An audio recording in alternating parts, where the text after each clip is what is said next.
नमस्कार, जोहार। तो भारत मित्र देख रहे हैं आप। मेरा नाम अभिषेक भारती और हमारे साथ देवेंद्र जी भी जुड़े हुए हैं। घाटशिला के उपचुनाव का ऐलान हो चुका है, तो ऐसे में अब जो सियासी उठापटक है वो तो देखने को मिलेगी, श और मात भी देखने को मिलेगा। लेकिन इसी बीच आज एक डैमेज कंट्रोल को लेकर के हम बात करने के लिए यहाँ पर हाजिर हुए हैं। डैमेज कंट्रोल किसका? कुड़मी रेल टेका ने एक कुड़मी रेल टेका और यूं कहिए कि सुदेश महतो ने एक ऐसी सियासी चाल चली जिस सियासी चाल में जयराम महतो फंस गए। अब दिक्कत यह है कि जयराम महतो के फंसने के बाद जैसे हम बोल देते हैं, आप लोग नाराज हो जाते हैं, बोल नहीं देते हैं। लेकिन बहरहाल आज रांची में एक बहुत महत्वपूर्ण दिन था। घाटशिला उपचुनाव का तो ऐलान हुआ तो हुआ ही, दिल्ली से हुआ, और रांची में ओबीसी के अधिकारों के लिए एक प्रेस कॉन्फ्रेंस आयोजित की गई थी, एक बैठक भी आयोजित की गई थी, जिसमें रणनीति बनी कि ओबीसी के अधिकार के लिए अब उलगुलान होगा। देवेंद्र भैया इस प्रेस कॉन्फ्रेंस को कवर करने गए थे। सबसे पहले बता दीजिए देवेंद्र भाई, कौन कौन आपको नजर आया इस प्रेस कॉन्फ्रेंस में? एक तो संजय साहू और दूसरा विजय साहू और एक संजय सिंह। ये तीनों है जेल कैंप से जुड़ी हुई। सवाल यही से शुरू होता है। अच्छा, देखिए, झारखंड में निश्चित रूप से ओबीसी समुदाय एक वंचित समुदाय है, इसलिए कि जो यहाँ 26 या 27% आरक्षण है एसटी समुदाय की आबादी, एसटी समुदाय की, तो उसे तो 26-27% आरक्षण प्राप्त है। एसी को भी 12% आबादी है, 10% प्राप्त है। अगड़ी जातियां जिनकी आबादी 10% भी लोग नहीं मान रहे हैं, पर इकोनॉमिकल सेक्शन के तहत उनको भी 10% आरक्षण मिल गया।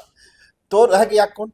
रह गया भाई ओबीसी की आबादी जिसे 46%, कुछ लोग 50% कह रहे हैं, उन लोग का दावा था, मतलब ले दे के आधी आबादी है।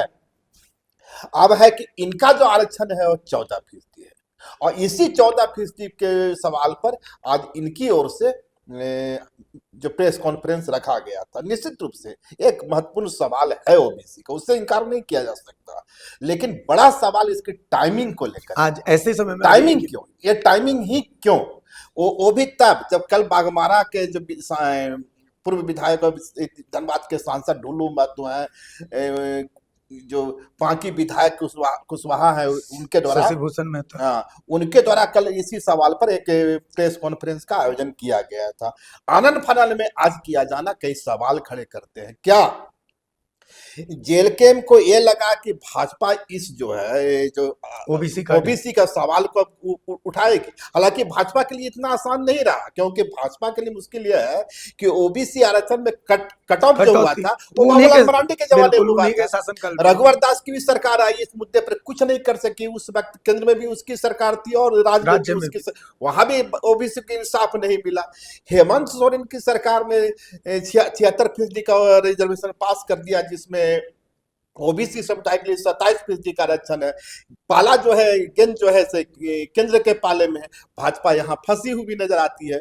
बावजूद इसके भाजपा के कुछ चेहरों ने इसकी कोशिश की, लेकिन बड़ा सवाल यह है कि जयराम महतो की दिग्गजों ने जो ये मोर्चा संभाला है, इसके पीछे की रणनीति क्या है?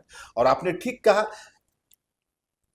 सुदेश महतो ने निश्चित रूप से एक जाल बिछाया हर 2 से 3 महीनों में, जब से उन्हें सियासी शिकस्त मिली और लगा कि कुर्मी समुदाय का एक बड़ा चंग न भाजपा के साथ जाके, न आंसू के साथ जाकर के, न जेएमएम के साथ जाकर के जयराम के साथ चला गया। और यदि वो जयराम भाजपा के साथ गया होता, यदि वह जेएमएम के साथ गया होता, तब शायद सुदेश महतो के इतना बड़ा खतरा नजर नहीं आता, क्योंकि वहां से वापसी की गुंजाइश बनती है। लेकिन जिस तरह से जयराम महतो की एंट्री हुई है और एक कुर्मी समुदाय की गुलबंदी उनके पक्ष में हुई, उससे अलर्ट हो गए। और इसी अलर्टनेस में इधर रेल टेका अभियान की शुरुआत होगी। अब कुछ लोग का दावा है कि सुदेश महतो के ही लोग थे जिनके द्वारा रेल टेका का घोषणा की गई, और एक दबाव में, क्योंकि जयराम महतो भी जानते हैं कि भाई कुर्मी मेरा वोट बैंक है, मजबूत वोट बैंक है। यदि ये वोट बैंक उनके साथ रहेगा तभी उनका पॉलिटिकल विस्तार होगा। ये भी एक सच्चाई, कटु सच्चाई है। यदि आपकी जाति समुदाय ही आपके साथ नहीं है तो फिर पॉलिटिकल विस्तार कहां से होगा? दूसरी जातियां क्यों जुड़ेगी आपके साथ? यही उलझन थी। जयराम महतो ने इस मूवमेंट में अपनी हिस्सेदारी का सवाल खड़ा हो। एक जैसा उनका आक्रामक तेवर उन्होंने कहा कि भाई कुर्मी समुदाय हमेशा वंचित रहा है, कुर्मी समुदाय कि को कभी सामाजिक न्याय नहीं मिला, कभी सामाजिक इंसाफ नहीं मिला, जयराम महतो तो आता जाता रहेगा, हमारी उम्र ही कितनी है, 50 वर्ष की उम्र है, मूलवासियों की उम्र ऐसे भी झारखंड में कम रही है, तो मैं अपने समुदाय के साथ हूँ। और यहीं से उन पर कुर्मी जाति का बेटा होने का टैग लग गया।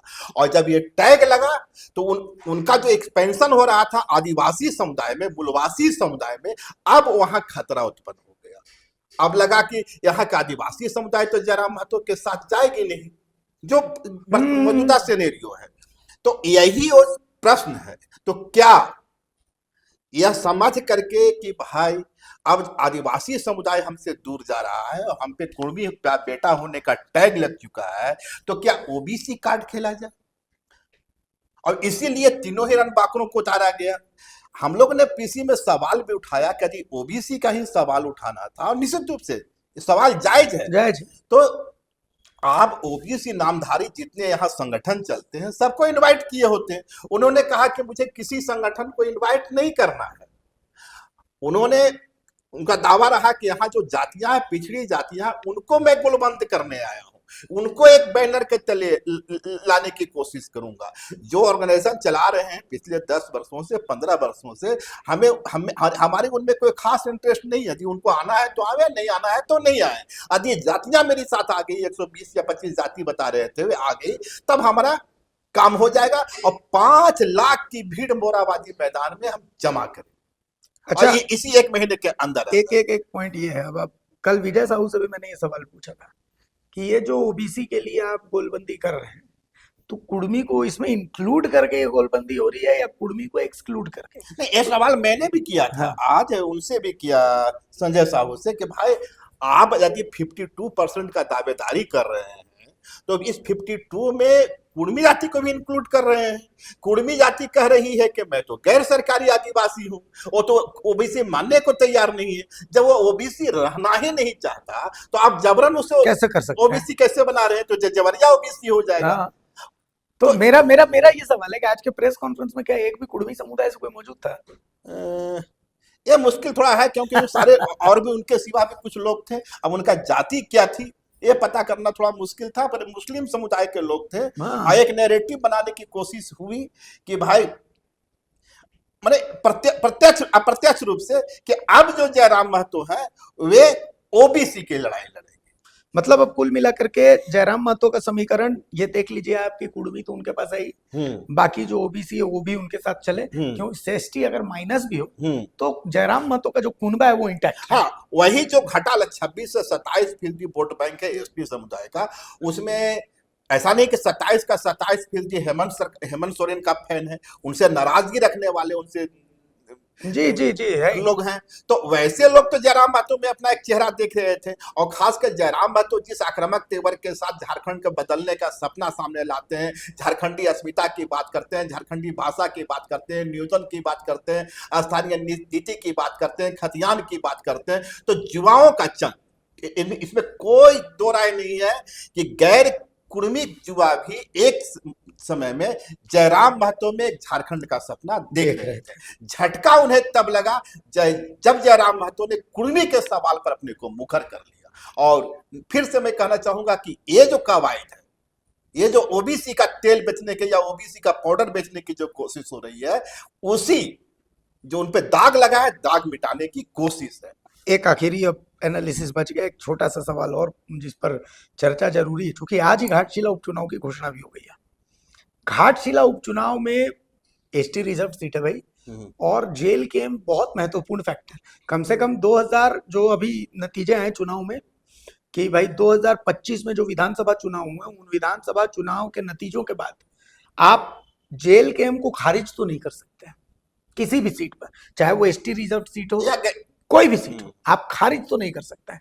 क्योंकि लोग कितना दावा कर लें कि मैया सम्मान, फलाना योजना, ठिकाना योजना, लेकिन बीजेपी और जेएमएम के बीच जीत का अंतर सिर्फ और सिर्फ जयराम महतो रहे। हाँ, वो एक बड़ा दीवार बन के सामने आया। जीत का अंतर जयराम महतो रहे। तो घाटशिला उपचुनाव में अब तक जो वोट कटवा ये जेल गेम है, क्या ये इस रणनीति के बाद जीत का सपना देख सकती है? नहीं, मुझे ऐसा नहीं लगता। देखिए, है क्या कि ओबीसी जो समुदाय है, इसमें भाजपा का बहुत बड़ा घुसपैठ है, या बहुत बहुत है। पकड़ और अभी तो आदित्य साहू को प्रदेश कार्यकारी आदित्य साहू अध्यक्ष को बना दिया गया। बना दिया गया है।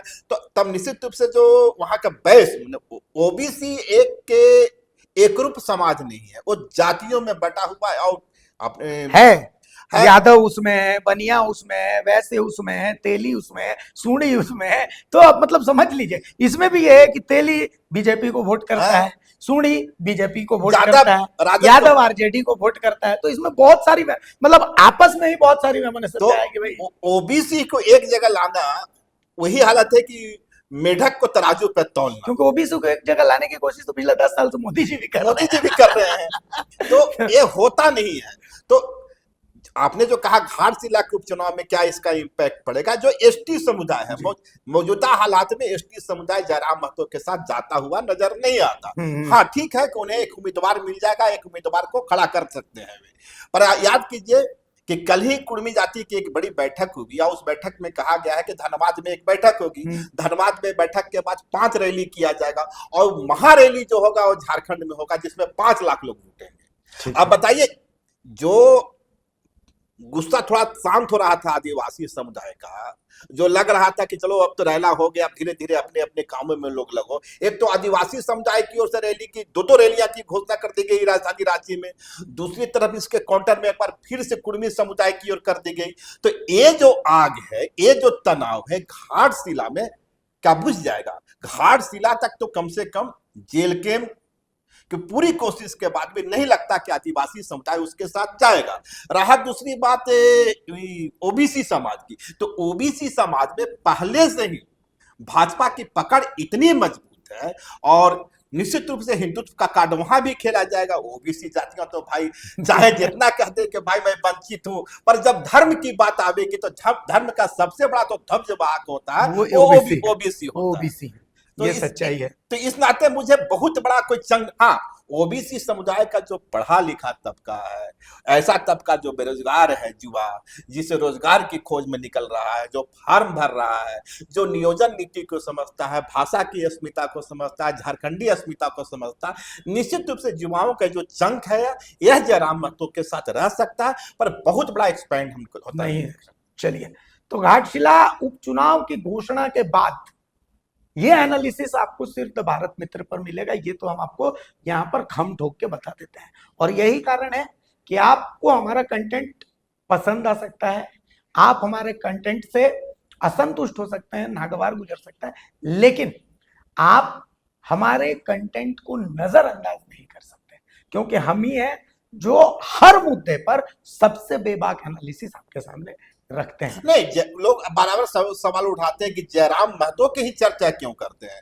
इसका जवाब सिर्फ इतना है कि जयराम महतो में ही सबसे ज्यादा संभावनाएं दिख रही हैं। जयराम महतो में ही हमें बेहतर झारखंड का सपना नजर, और राजनीति का केंद्र बिंदु अगर जितना हेमंत सोरेन है एक सिर्फ विधायक रहते हुए भी उतना ही तो जयराम महतो की एनर्जी से, जयराम महतो की ऊर्जा से, जयराम महतो के तेवर से, जयराम महतो के अपने कैडरों के प्रति समर्पण से इंकार नहीं किया, कोई नहीं करता। लेकिन फिर से वही है कि हम लोग एक पत्रकार हैं, पत्रकारिता का मेरा धर्म है कि हमारे निशाने पर हर कोई होता है, हर राजनेता। समीक्षा तो हर चीज की होगी, हर किसी की होगी, और वो हम अपना धर्म जो है वो निभा रहे हैं। वो आपको पसंद भी आ सकता है, नापसंद भी आ सकता है, उसके लिए आप जो है स्वतंत्र हैं, और हम हमारी पत्रकारिता में खबरें दिखाने के लिए हम भी स्वतंत्र हैं। तो फिलहाल ऐसी ही स्वतंत्र पत्रकारिता देखने के लिए आप द भारत मित्र को सब्सक्राइब कर लीजिए, घंटी बजा दीजिए, ताकि आपको हमारा कंटेंट जो है वो रेगुलरली मिलता रहे। इजाजत दीजिए, नमस्कार, जोहार।